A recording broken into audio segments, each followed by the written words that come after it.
welcome dear students. Today we will start national income and their related aggregates.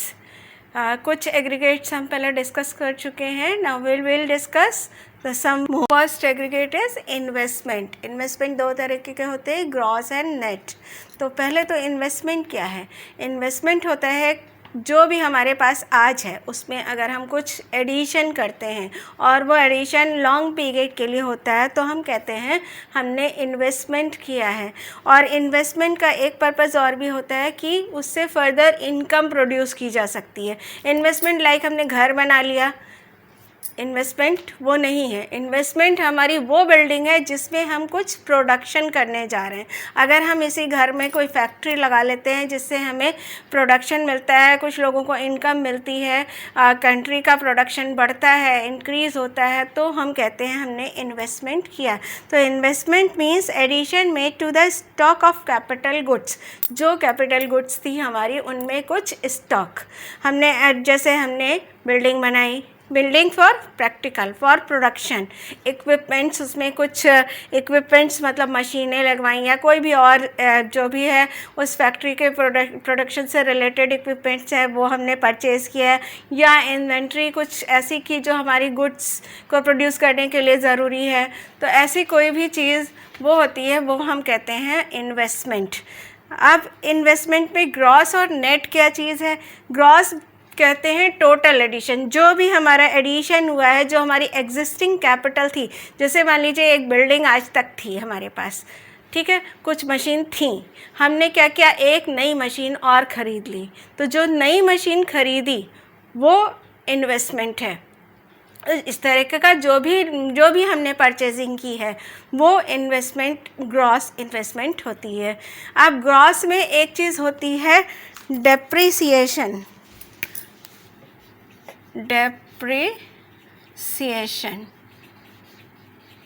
Depreciation मतलब हमने आपसे कहा कि जो एग्जिस्टिंग थी, एग्जिस्टिंग में न्यू परचेजिंग फॉर प्रोडक्शन वो होता है इन्वेस्टमेंट. तो जो हमारी एग्जिस्टिंग थी उसको हम कुछ ना कुछ तो यूज़ कर रहे होंगे पहले से.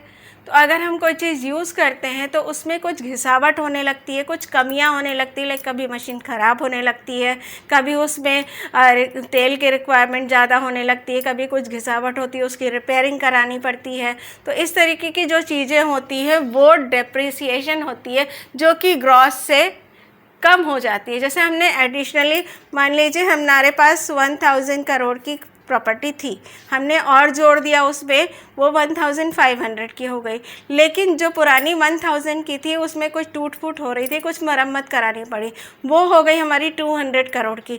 तो हमारे 200 करोड़ तो जो टोटल हुआ 1500 करोड़, उस टोटल में से हमारी 200 करोड़ जो थी, जैसे ये था 1000 करोड़ एग्जिस्टिंग,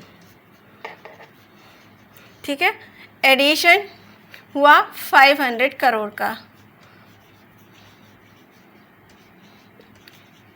टोटल हो गई 1500 करोड़, ठीक है. बट हमारी जो डेप्रिसिएशन था उस पे जो हमारा खर्चा हुआ वो हो गया 200 करोड़ का. तो जो 200 करोड़ है दैट विल बी माइनस और डिडक्टेड विथ 1500 करोड़, ठीक है. जो 200 है हमारा लॉस है, या आप घिसावट कह सकते हैं, रिपेयरिंग कह सकते हैं, मरम्मत के लिए चाहिए आपको इतना मनी, क्योंकि पुरानी चीज़ों में अक्सर लाइक पॉलिश ही उतरने लगती है, आपको पॉलिशिंग करानी है, पेंटिंग करानी है, ऑयलिंग करवानी है, ग्रीसिंग करवानी है, या कोई भी चीज़ है, उन सब पे किया गया खर्च होता है डेप्रिसिएशन. तो अब हमारा जो बचा वो हमारे पास क्या बचा, 1300 करोड़ की जो प्रॉपर्टी या इन्वेस्टमेंट था वो 1300 करोड़ का हुआ. तो हमारा जो ग्रॉस है ये हो गया हमारा ग्रॉस, और ये हो गया हमारा नेट. तो दैट वाज द डिफरेंस. मतलब टोटल या ग्रॉस में हमारे में या डेप्रिसिएशन मिला हुआ होता है. जब हम ग्रॉस की बात करते हैं तो उसमें डेप्रिसिएशन एडेड होता है, और जब हम नेट की बात करते हैं तो इसका मतलब है हमने इसमें से डेप्रिसिएशन को डिडक्ट कर दिया है. हटा दिया है, डेप्रिसिएशन उसमें ऐड नहीं है। एक्चुअल इन्वेस्टमेंट नेट इन्वेस्टमेंट होता है, that is actual. Next aggregate is flows and stocks. बच्चों फ्लोज एंड स्टॉक्स, जैसे आपको लग रहा होगा फ्लोज मतलब इन अ रनिंग वे कोई चीज़ चल रही है, और स्टॉक मतलब एक पॉइंट पे है कोई चीज़। तो उसी तरह से फ्लोज वेरिएबल्स कहते हैं जो रिलेटेड होता है a period of time. Period of time से मतलब है लाइक 1 वीक हो गया, अगर हम 1 वीक की मतलब 1 से लेकर 7 दिन तक, या 1 ईयर की बात कर रहे हैं, मतलब एक पीरियड के दौरान 7 दिनों में क्या प्रोग्रेस हुआ, या 1 साल में क्या प्रोग्रेस हुई, क्या चीज़ है, या कितना प्रोडक्शन हुआ, कितने वेरिएबल्स हैं, तो वो अगर हम काउंट करते हैं तो हम कहते हैं प्रोडक्शन या फ्लोज वेरिएबल, फ्लो वेरिएबल्स। ठीक है, जैसे कि हम करते हैं बात इंपोर्ट्स हैं, तो इंपोर्ट्स आज की डेट एक डेट का नहीं होता, 1 साल में कितना इंपोर्ट हुआ, 1 साल में कितना एक्सपोर्ट हुआ, या फिर change in inventories during 1 year, कितने इन्वेंशंस हमने किए, कितनी नई मशीनरी डेवलप की, कितने नए बिल्डिंग्स या कितनी नई फैक्ट्रीज डेवलप की, ये सारी चीज़ें होती हैं फ्लोज में। यानी कि एक पर्टिकुलर पीरियड ऑफ टाइम में हमारे क्या प्रोडक्शन हुआ है, या क्या वेरिएबल्स क्या या क्या चेंजेस डेवलप हुए हैं। और अगर हम बात करते हैं स्टॉक की, तो इसका मतलब होता है a particular point of time. Particular point of time मतलब जैसे हम कहते हैं आज 26 जून 2021 को कंट्री की क्या कंडीशन है, या यहाँ पर कितना फाइनेंस है। अगर हम बात करते हैं एक पर्टिकुलर डेट की, एक पर्टिकुलर डे की, या एक पर्टिकुलर आवर की, कुछ इस तरह की चीज़ें जब हम बात करते हैं कि आज इस समय हमारी क्या कंडीशन है, तो हम बात करते हैं स्टॉक्स की। जैसे कैपिटल, हम इन्वेस्टमेंट या फाइनेंस है, हमने मशीन की, आज हमारे पास इस समय क्या मशीनरी है, क्या बिल्डिंग है हमारे पास, ये कंडीशन। या हम कहते हैं पॉपुलेशन आज की डेट की क्या है, जब हम मिनट सेकंड या पल की काउंटिंग करते हैं, सेंसस करते हैं, तो हम कहते हैं स्टॉक, हमारा ये स्टॉक है। स्टॉक का मतलब एक पर्टिकुलर टाइम पे हमारे ऊपर क्या डेब्ट्स है, क्या कर्जे हैं, या क्या बेनिफिट हमें मिल रहे हैं, क्या हमारे पास असेट है हमारी, ये सारी चीज़ें हमारे स्टॉक को रिलेट करती हैं। तो दैट वाज द डिफरेंस। मतलब मेन चीज़ है कि ये एक पीरियड ऑफ टाइम को करती हैं, ये एक पॉइंट ऑफ टाइम को डिनोट करती है। Next topic is production for self consumption. As it is clear with the top heading, self consumption के लिए किया गया प्रोडक्शन। मतलब कुछ लोग ऐसे होते हैं, जैसे कुछ किसान हैं, उनके पास थोड़ी सी ज़मीन है, लेकिन उस ज़मीन पे वो उतना ही प्रोडक्शन कर पाते हैं कि वो सेल नहीं कर पाते, हाँ, लेकिन अपनी फैमिली का वो पेट भर लेते हैं, उन्हें मार्केट से कुछ भी ख़रीदना नहीं पड़ता। तो ऐसे लोगों की इनकम को अब क्वेश्चन है कि हमने तो यहाँ पे सेल की नहीं, इनकम प्रोड्यूस हुई नहीं, तो वो नेशनल इनकम होगी कि नहीं। क्योंकि हम जब भी कहते हैं, बात करते हैं, तो जिस चीज़ से हमें इनकम मिलती है वो चीज़ मतलब कि किसी और की इनकम बनी, यानी कि हमारा जो खर्च है वो किसी और की इनकम बनता है, उसका एक्सपेंडिचर तीसरे की इनकम बनता है, वो होती है इनकम। लेकिन नहीं, यहाँ पर तो ना ही कोई परचेजिंग हो रही है, ना ही कोई सेल हो रही है, तो इसकी इनकम को हम नेशनल इनकम में लेंगे या नहीं। बच्चों, लेते हैं इसको नेशनल इनकम में, क्योंकि इसलिए ये जोड़ते हैं क्योंकि अगर वो किसान अपनी ज़मीन पर खेती नहीं कर रहा है, प्रोडक्शन नहीं कर रहा है, तो वो मार्केट में जाएगा और उस चीज़ को मार्केट से लेगा। इनडायरेक्टली वो इनकम प्रोड्यूस कर रहा है। वो इनकम को वो एक बार्टर सिस्टम जैसे होता है ना, बार्टर सिस्टम में हम कुछ देते हैं तो कुछ ले लेते हैं। या आप यहाँ पर वही चीज़ समझ लीजिए कि अगर हमने पैसे दिए होते तो हमें इतनी चीज़ मिलती, यानी कि हम मार्केट से वो चीज़ लाते। तो जब हम आप कंजम्पशन, सेल्फ कंजम्पशन के लिए कुछ प्रोडक्शन करते हैं तो उस इनकम को भी नेशनल इनकम का ही पार्ट मानते हैं। ये माना जाता है क्योंकि अगर वो सेल्फ कंजम्पशन नहीं करेगा तो मतलब अपने जो उसने खुद ने प्रोड्यूस किया है अगर वो कंज्यूम नहीं कर रहा है तो वो मार्केट से जा कर के उस चीज़ को लाएगा और फिर उसको कंज्यूम करेगा। तो जो भी उसका प्रोडक्शन, उसका अपने प्रोडक्शन का जो भी मार्केट प्राइस है वो नेशनल इनकम में ऐड होगा। ठीक है, अब इसी के साथ एक आता है प्रोडक्शन फॉर एक्सचेंज।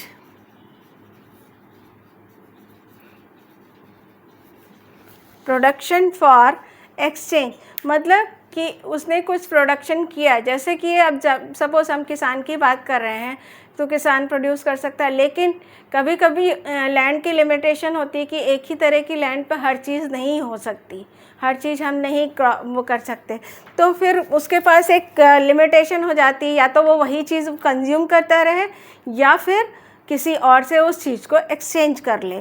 तो मतलब वो जाएगा किसी और के पास और अपनी चीज़ उसको देगा और दूसरे की चीज़ ले लेगा, उसको वो कंज्यूम कर लेगा। तो उसको भी हम, क्योंकि ये होता है क्वासी प्रोडक्शन, कॉरपोरेशन के थ्रू एक दूसरे का कंजम्पशन लेवल को इक्वल रखना, इक्वलाइज करना, इसको कहते हैं क्वासी कोऑपरेशन प्रोडक्शन।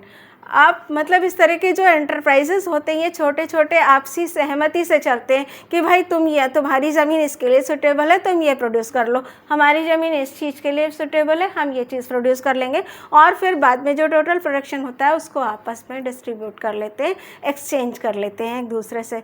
तो ये भी हम नेशनल इनकम में लेंगे क्योंकि यहाँ पर भी प्रोडक्शन हो रहा है, भले ही सेल्फ कंजम्पशन के लिए हो रहा है, अपने आपस में बंटवारे के लिए हो रहा है, किसी भी चीज़ के लिए हो रहा है, क्योंकि इन सब चीज़ों की मार्केट प्राइस है और वो कंजम्पशन अगर वो खुद से नहीं करेंगे तो मार्केट से लेंगे जाके। तो इसलिए ये दोनों ही चीज़ें, इन दोनों ही चीज़ों का जो भी मार्केट प्राइस है वो नेशनल इनकम का पार्ट होगा। Next topic is consumption of fixed capital. Fixed capital का कंजम्पशन मतलब जब हम फिक्स्ड कैपिटल को यूज़ करते हैं तो हम कहते हैं हम उसका कंजम्पशन कर रहे हैं। इन डेफिनेशन में हम कह सकते हैं fall in value of fixed assets due to normal wear and tear and expected obsolescence is called consumption of fixed capital. अब दो वर्ड हमने यहाँ पे आपको बताए कि नॉर्मल वेयर एंड टियर किस किस तरीके से होता है consumption. Normal wear and tier, कोई भी चीज़, जैसे आप सिंपल सी लीजिए, आप कोई कपड़ा पहनते हैं, रोज़ पहनते हैं, तो उसमें नई जैसी बात रहती है? बिल्कुल नहीं रहती ना। धीरे धीरे वो कपड़ा पहले से रफ़ होने लगता है, उसमें रोएं आने लगेंगे, उसका कलर फेड होने लगता है, कपड़े की थिकनेस कम होती चली जाती है। तो इसी तरह से मशीनरी या बिल्डिंग्स में भी यही चीज़ें होती हैं। बिल्डिंग्स की पेंटिंग ख़राब होने लगती है, टूट फूट होने लगती है, उसमें थोड़ी थोड़ी कुछ डेंट्स पड़ने लग जाते हैं। या मशीनरी है तो मशीनरी में कुछ खराबी आ जाती है, कभी वोल्टेज की वजह से आ जाती है, कभी उसके रेगुलर यूज़ करने की वजह से आ जाती है। तो ये सारी चीज़ें जो होती हैं ये कहती हैं नॉर्मल वेयर एंड टियर, जो आती ही हैं। इनका मतलब कोई वो नहीं है, कोई सब्स्टिट्यूट नहीं है कि आप किसी तरह से इनको बचा सकें। अगर आप कोई चीज़ यूज़ कर रहे हैं तो वो उसकी क्वालिफ़िकेशन या उसकी क्वालिटी पहले से धीरे धीरे डाउन होती जाती है, तो उसको मेंटेन करना पड़ता है। लेकिन फ़िलहाल हम अभी आपको कंजम्पशन बता रहे हैं, तो कंजम्पशन इस तरीके से होता है। Second term is expected obsolescence, जो आपने डेफिनेशन में पढ़ा था कि दो चीज़ें होती हैं जो हम कंजम्पशन ऑफ फिक्स कैपिटल कहते हैं, एक तो नॉर्मल वेयर एंड टियर और दूसरा है एक्सपेक्टेड ऑब्सोलेंस। एक्सपेक्टेड ऑब्सोलेंस होता है जैसे कि डायरेक्टली आपका बिल्डिंग या मशीनरी में कोई गड़बड़ नहीं हो रही है, लेकिन गड़बड़ हो गई किस चीज़ में, चेंज हो गई डिमांड लोगों की। आप कोई चीज़ प्रोड्यूस कर रहे थे, अब लोगों को या तो फैशन बदल गया उस चीज़ का, या फिर लोगों के उसमें इंटरेस्ट ख़त्म हो गया, अब वो चीज़ वो यूज़ नहीं कर पाते हैं, करना चाहते हैं। तो ये इस तरीके का जो चेंज है, इससे भी लॉस होता है कैपिटल में बड़ा, क्योंकि अकॉर्डिंग टू डिमांड पूरा सिस्टम चेंज करना पड़ता है प्रोडक्शन के लिए। या फिर कोई नई तरीके की टेक्नोलॉजी आ गई उस क्षेत्र में, जो अभी आप प्रोडक्शन कर रहे थे उससे रिलेटेड कोई बहुत अच्छी टेक्नोलॉजी डेवलप हो गई, या फिर आपने कोई मतलब मशीनरी जो यूज़ कर रहे थे वो अब उस तरीके की मशीनरी का प्रोडक्शन लोग पसंद नहीं कर रहे हैं। तो इस तरीके की चीज़ें जो होती हैं वो एक्सपेक्टेड ऑब्सोलेंस होती है, जो डायरेक्टली तो लॉस नहीं है फिक्स एसेट का, लेकिन इनडायरेक्टली बहुत कुछ चेंज करना पड़ता है प्रोड्यूसर्स को। तो इसको ये भी आपका कंजम्पशन ऑफ फिक्स कैपिटल होता है, क्योंकि हमें उस कैपिटल को चेंज करके नया कैपिटल लगाना पड़ता है नई टेक्निक्स डेवलप करने के लिए, या नया फैशन, नई तरीके के प्रोडक्शन प्रोड्यूस करने के लिए। तो सारी चीज़ों को चेंज करना पड़ता है एक प्रोड्यूसर को। तो इसको कहते हैं एक्सपेक्टेड ऑब्सोलेंस। इस दो तरीके के चेंज मतलब खर्चों को, एक तरीके से एक एक्सपेंडिचर है प्रोड्यूसर का, इन दोनों एक्सपेंडिचर्स को कहते हैं कंजम्पशन ऑफ फिक्स्ड कैपिटल। अब इसी में एक टर्म और आता है, ये थोड़ा सा अलग है इससे, ये आप मतलब एक्सपेक्टेड नहीं होता है, ये हम सपोज़ नहीं करते कि ये हमारा होगा, लेकिन कभी कभी नेचुरल कैलामिटीज़ की वजह से ये खर्चे आ जाते हैं। नेचुरल कैलामिटीज़, कभी अर्थक्वेक आ गया, आग लग गई उस फैक्ट्री में, या मतलब फ्लड आ गया, उसकी वजह से लॉस हो गया प्रोड्यूसर्स को।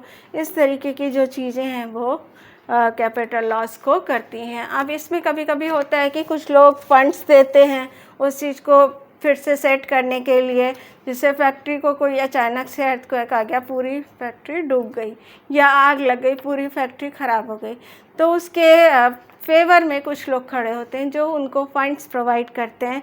इसको हम कहते हैं डेप्रिसिएशन प्रोविज़न, कहते हैं डेप्रिसिएशन प्रोविज़न, जो उस प्रोड्यूसर को एक एसेट को जोड़ने में या फिर से सेट करने के लिए हेल्प करता है। तो ये हम इसको जो हम नेशनल इनकम करते हैं, क्योंकि ये एक मदद है, एक हेल्प है, लेकिन प्रोड्यूसर को इससे बेनिफिट होता है, इससे फ़ायदा होता है। तो हम इस चीज़ को जब हम डेप्रिसिएशन करेंगे तो इस चीज़ को माइनस कर देते हैं, क्योंकि ये डेप्रिसिएशन का मतलब डेप्रिसिएशन के ओवर इनकम है। डेप्रिसिएशन की वजह से जो नेचुरल कैलामिटीज़ की वजह से जो लॉस हुआ है उसके ऊपर इनकम है। तो जब हम डेप्रिसिएशन को अगर कैलकुलेट करेंगे तो ये जो हमें फंड्स मिले हैं उसको हम लॉस कर देंगे, क्योंकि ये उस डेप्रिसिएशन को कम करते हैं जो हमारे नेचुरल कैलामिटीज़ की वजह से हुए हैं। Next topic is net factor from abroad. Net factor from abroad मतलब विदेशों से लाई गई इनकम। नेट वर्ड जुड़ा है तो वो नेट कैसे निकलेगा ये हम आपको बताते हैं। पहले आप समझ लीजिए इनकम क्या है एब्रॉड से। उसका जो ऑफिशियली मीनिंग है वो है income attributable to factor services rendered by the normal residents of the country to the rest of the world less factor services rendered to them by the rest of world. मतलब to the rest of world में से by the rest of world minus कर देते हैं, मतलब जो वहाँ गई और जो आई उसको हम एक दूसरे से सब्ट्रैक्ट कर देते हैं, तो हम net factor income from abroad ले लेते हैं। जैसे हमने आपको बताया था net factor income from abroad क्या होती है, मतलब हमारे कुछ रेसिडेंट्स हैं, कुछ सिटीजन्स ये कह सकते हैं आप कि बाहर रहते हैं, बाहर इनकम मतलब कमाने खाने का काम करते हैं, वो इनकम जनरेट करते हैं, लेकिन उस इनकम को वो वहाँ पर एक्सपेंड नहीं कर रहे हैं। उस इनकम को वो अपनी फैमिली को अपनी कंट्री में जहाँ के वो सिटीज़न हैं वहाँ पे भेज रहे हैं, या उस कंट्री को अपनी कंट्री के किसी इंडस्ट्री में लगा रहे हैं, तो उसका बेनिफिट अपनी कंट्री के लिए ले रहे हैं जहाँ के कि वो सिटीज़नशिप है।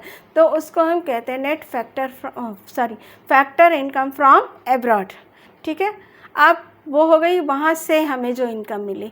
अब ऐसे ही कुछ ऐसे ही लोग होंगे जो हमारी कंट्री में रह रहे हैं, इनकम प्रोड्यूस कर रहे हैं, लेकिन उस इनकम को वो अपनी कंट्री में ले जा रहे हैं, यानी कि उनके द्वारा जनरेट की गई इनकम हमारी कंट्री के लिए यूज़फुल नहीं है। तो वो क्या होगा, वो इसमें से जो इनकम हमारे यहाँ से बाहर जा रही है हम उस इनकम को माइनस कर देते हैं, तो हमें नेट फैक्टर फ्रॉम अब्रॉड मिल जाती है। नेट फैक्टर इनकम फ्रॉम माने बाहर से जो हमारे यहाँ कंट्री में लाई गई इनकम, और जो यहाँ से गई उसको हमने उसमें से माइनस कर दिया, तो net factor income from abroad हमारे पास बच जाती है। अब ये कहाँ से आती है बच्चों, इसके कुछ सोर्सेस हैं, ध्यान से समझ लीजिए, याद करने की उतना ज़रूरत नहीं है। समझना इसलिए क्योंकि कभी कभी जब आप कैलकुलेशन करते हैं तो उसमें जो आइटम्स दिए होते हैं, कभी कभी टीचर्स या जो पेपर बनाते हैं वो कंफ्यूज करने के लिए ऐसे आइटम्स भी डाल देते हैं जो ऑलरेडी उन मेन पॉइंट्स में इंक्लूडेड होते हैं। तो आपको ये जानना बहुत ज़रूरी है कि ये उस एक पर्टिकुलर पॉइंट आइटम का पार्ट है या नहीं है, या आपको उसको अलग से लेना है या ऑलरेडी इसमें इंक्लूडेड है। तो आपको जो सबसे पहला सोर्सेज है कहाँ से नेट फैक्टर इनकम आती है, उसमें जो पहला पॉइंट है वो है इनकम फ्रॉम वर्क। यह तो हमने आपको बताया ही सिंपल कि अगर कोई बाहर कमाने जा रहा है, कोई इनकम प्रोड्यूस करने जा रहा है, जैसे आपने पढ़ाई की, पढ़ाई का आपको यहाँ पे स्कोप नहीं मिल रहा है, आप बाहर जाके कमाते खाते हैं और फिर इंडिया में आके उसको खर्च करते हैं, तो ये हो गई इनकम फ्रॉम वर्क। अब दूसरी होती है income from property. Income from property, property और एंटरप्रेन्योरशिप।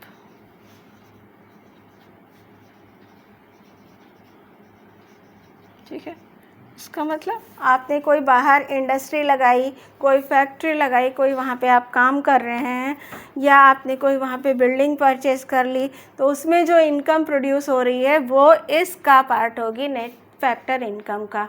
तीसरी चीज़ होती है retained earning bye retained earning bye resident companies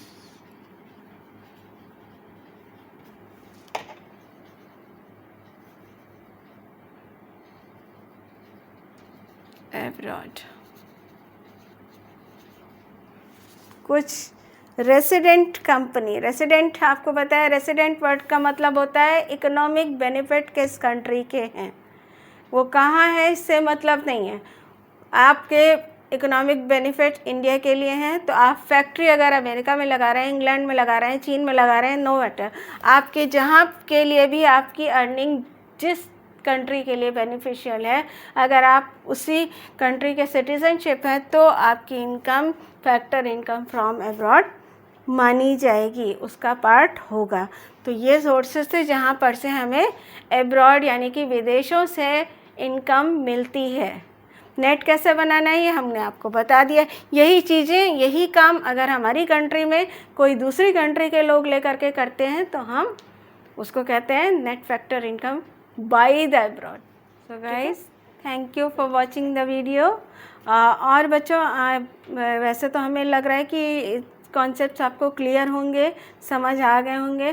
फिर भी अगर आपको कुछ कॉन्सेप्ट या एग्रीगेट्स ऐसे हैं जो हम डिस्कस नहीं कर पाए हैं इन वीडियोस में, आपको लगता है आपको उसमें कुछ प्रॉब्लम आ रही है, तो आप उसको कमेंट बॉक्स में लिख सकते हैं। हम आपके टॉपिक से रिलेटेड नया वीडियो बनाने की कोशिश करेंगे। और बच्चों please do like, share and subscribe.